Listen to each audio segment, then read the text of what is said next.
So this is our last episode this week with Chris Browning. If you haven't heard the other three, please listen. It's just a crazy story, but a great story. It's a great story because it's real life. It's what we see. It's hard. It's hard life, but it's a story of comeback. And I just love how honest you've been willing to be.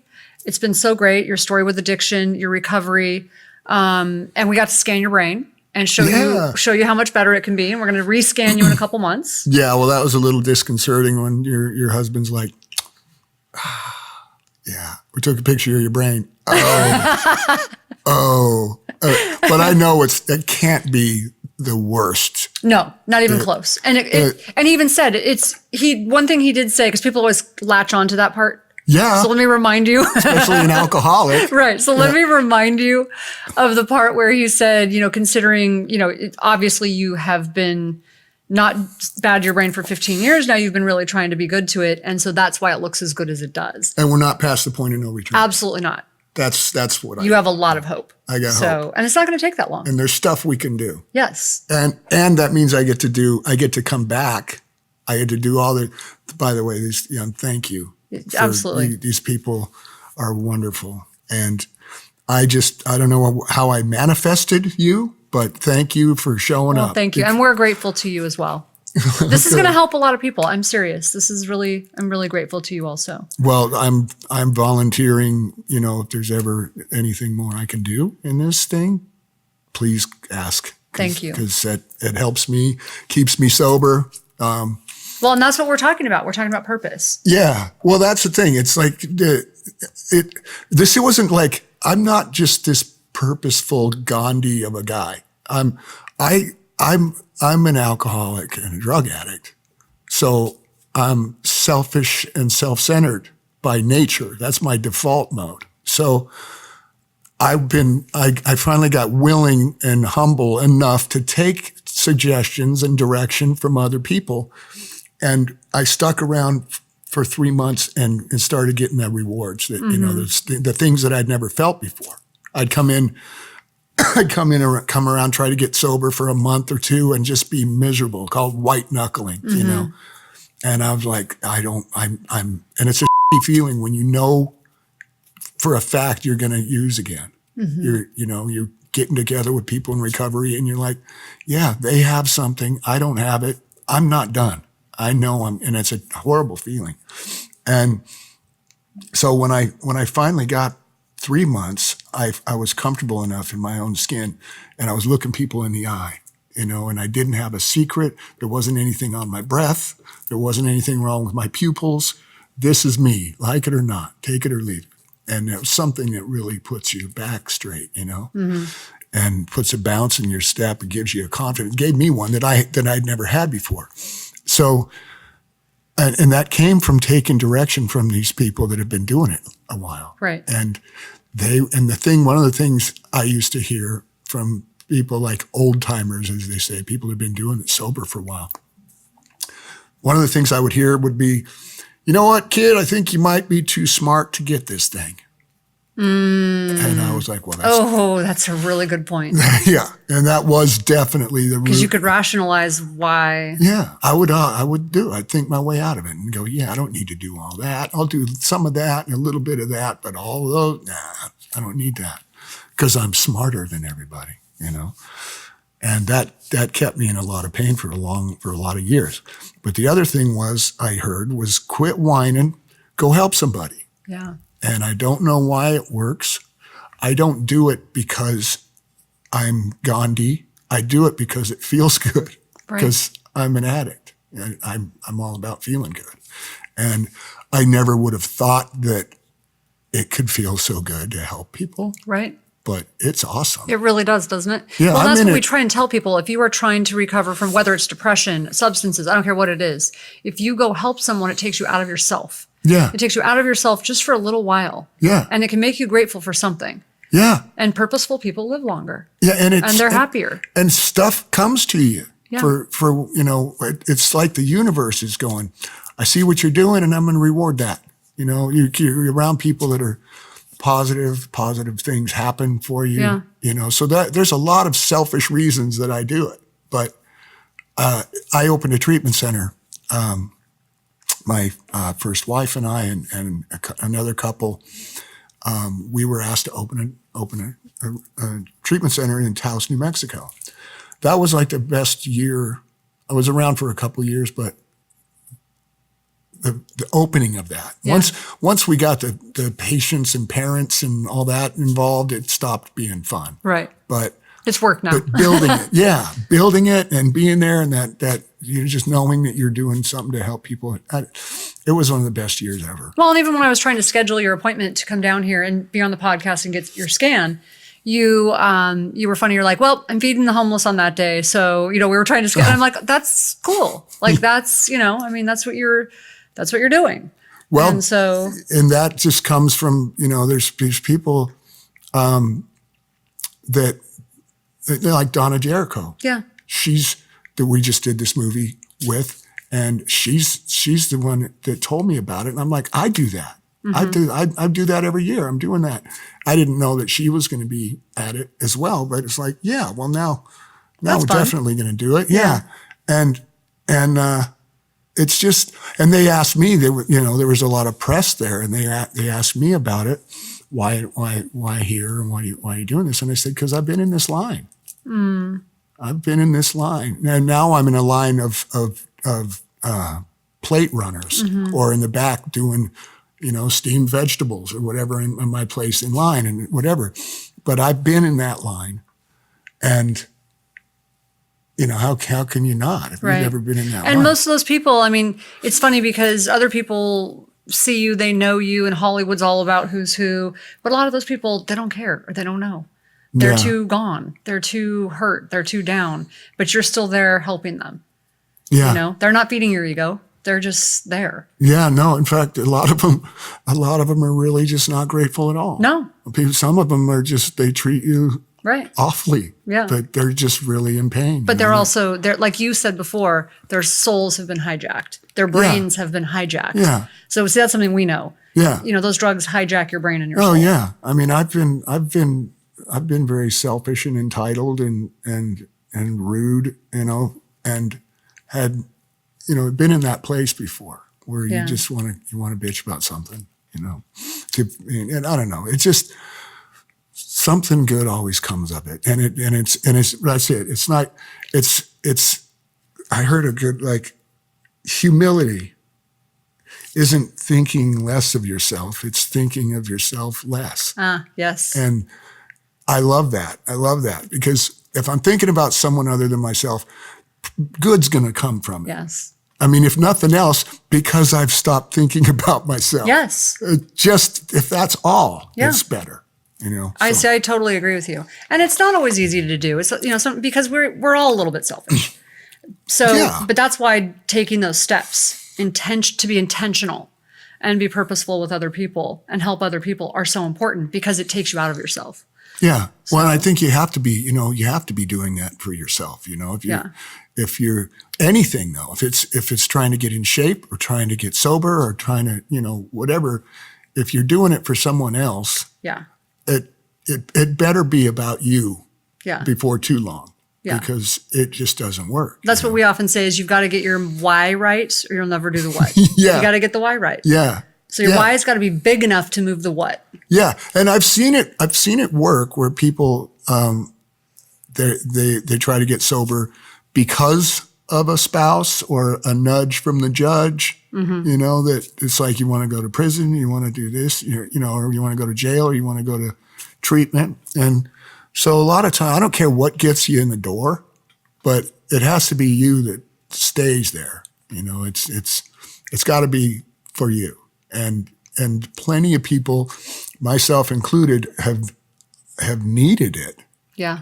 For 20 years, I needed it. Yeah. But until I wanted it, I had no chance. Right. You have to want it. You have to want it. And that's the thing, the gift of willingness. Yeah. You hear that a lot, because I got to that point where I didn't care. I was like, you tell me to stand on my head, butt naked in the corner and yodel, I'll do it. Would just tell me what you want me to do. The pain was great enough. Yeah. Yeah. And as soon as I got that mindset, good things happened. Yeah. And it's amazing too that I see I see it in my kids. I see my kids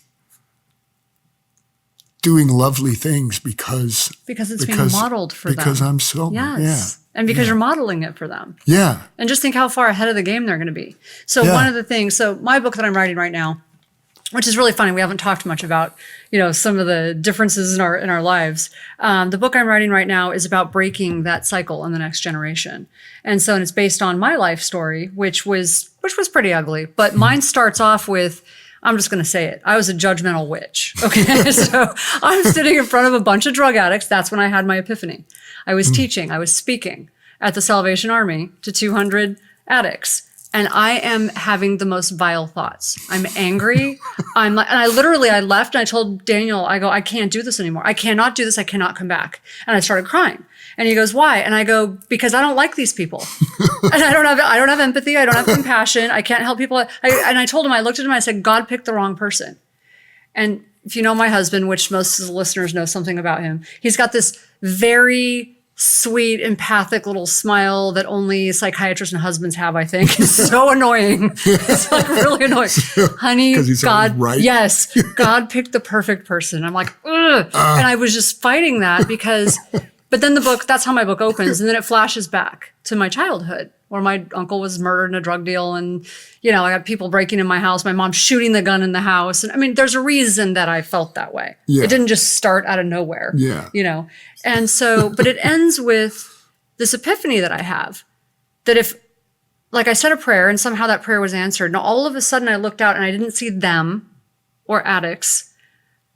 I'm like, oh my God, they were scared children just like I was. It's like if I can help one of those people, that's one less scared child in the world. And it just was this massive turnaround in my own world. And from that point, it completely changed my life. It changed the purpose and the direction and the trajectory of my life. Yeah. So I'm coming from a little bit of the opposite place that you are, but it's funny how you can end up in the same place. Yeah, pain. Yeah. You were in pain. Yeah. But we were all scared children at one point. Yeah. That's where we all started. And I went, what? And I sat there thinking to myself, where were these people before they started doing drugs? They were probably scared little kids like I was at some point. That's what I thought about that Gus guy. He was 30 and looked 60, but he was one of those guys that you could still see the little boy with a skinned knee. Broken. Yeah. Crying about a boo-boo on his knee or something. And maybe someone wasn't there to help him. Who knows? Yeah. Yeah. That's and then we wonderful. Start here, but we can, meet in this place in the middle. Yeah. With healing. It's pretty cool. Oh, that is cool. And so that's why when I heard your story, I'm like, that's got to be a book or a movie. It just has to be.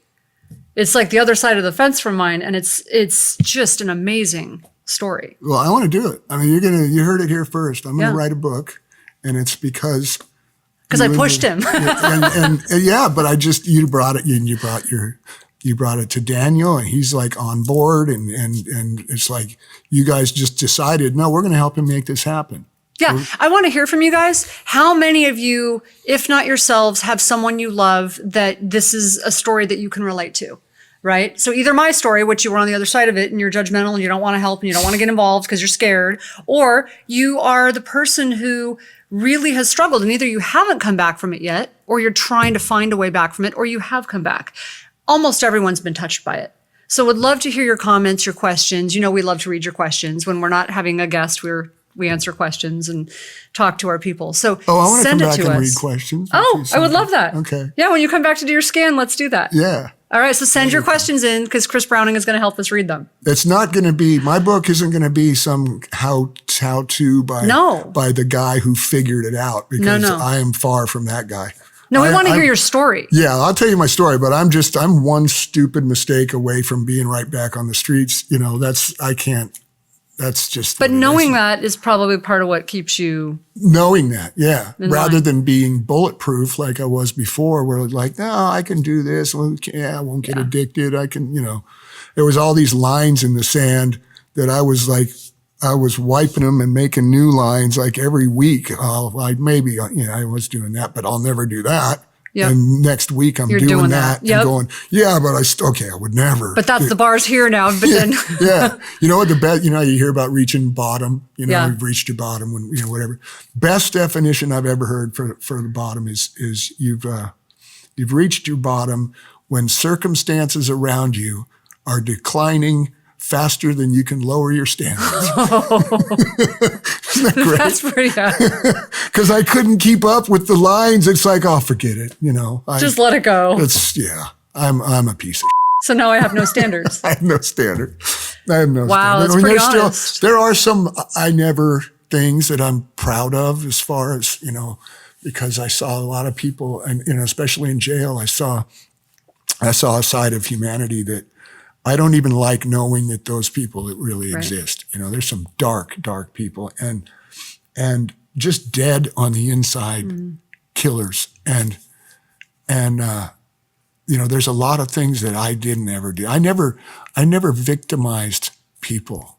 Just yourself. That was when I was on the street, people are robbing and ripping people and beating them down and taking their and I never did that. I never could do that. I could steal from supermarkets and like that. And, I tried to make an amends to them. Oh, interesting. And I'm like, I can't begin to pay back the $1 million in liquor that I stole from you over the years, but I'd like to start, just to be paying on it. Wow. And they didn't have a column for that. Oh, interesting. It was like, we can't know. They've written it off already. It's done. Yeah. No, they're like, make a donation to a thing or something, but they don't have, it's written off. The books are balanced. You'll screw it up. Yeah. If you give us that money, we don't know what to do. It'll throw off. So everything. go help someone else. And I'm like, well, that's fine. All I need to do is make the gesture. So we're good. Right. Thanks. What is that, step 4?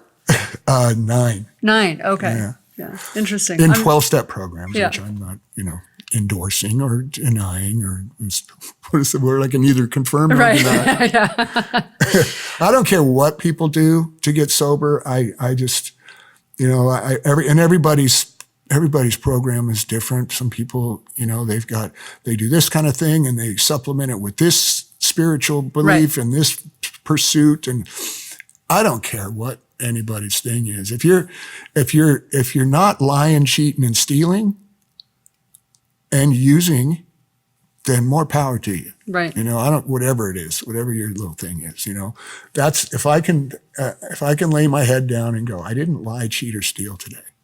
And if I was wrong, I fixed it. Because that's the thing. I get into a thing with somebody and just be like, that I'm walking around, taking poison for this guy. Right. He doesn't even remember. He doesn't care. He doesn't care. Know. Yeah. Right.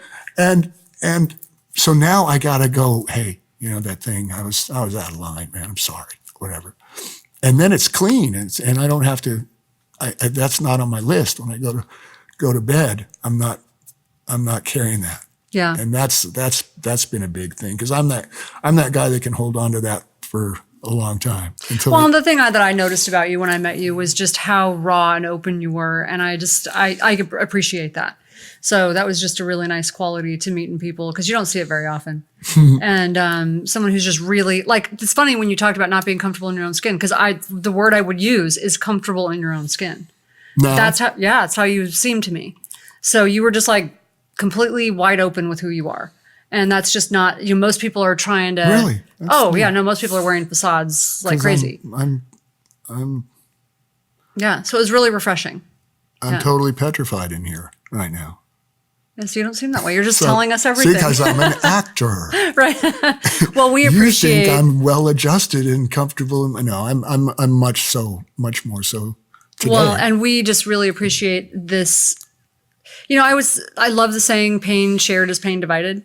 And when someone is willing to step up and share their pain, somehow someone else out there that's in pain is like, oh, okay, I'm not alone. Yeah. And there's hope for me. Yeah. So that's why I just really appreciate you being here, telling your story. And I get looking to come forward back. to that book. Absolutely. Yep. Help you get that written. And you guys write about whether or not you want to read the book. Yes, please. Let us know. Send us questions, comments. We're doing a whole proposal thing and we need your data. Yes. And make sure you share this with someone that you know that's suffering, that's either recovering or suffering or just needs some hope. And you can reach me through the show anytime you guys got a question or you want some advice or That's something. awesome. From someone who's just making it up a day at a time like the rest of us. But Yeah. No, we appreciate that. just talking with another one, that's what keeps me sober. Love it. Thanks. Thanks. If you're enjoying the Brain Warriors Way podcast, please don't forget to subscribe so you'll always know when there's a new episode. And while you're at it, feel free to give us a review or 5-star rating, as that helps others find the podcast. If you're considering coming to Amen Clinics or trying some of the brain healthy supplements from BrainMD, you can use the code podcast10 to get a 10% discount on a full evaluation at amenclinics.com or a 10% discount on all supplements at brainmdhealth.com. For more information, give us a call at 855-978-1363.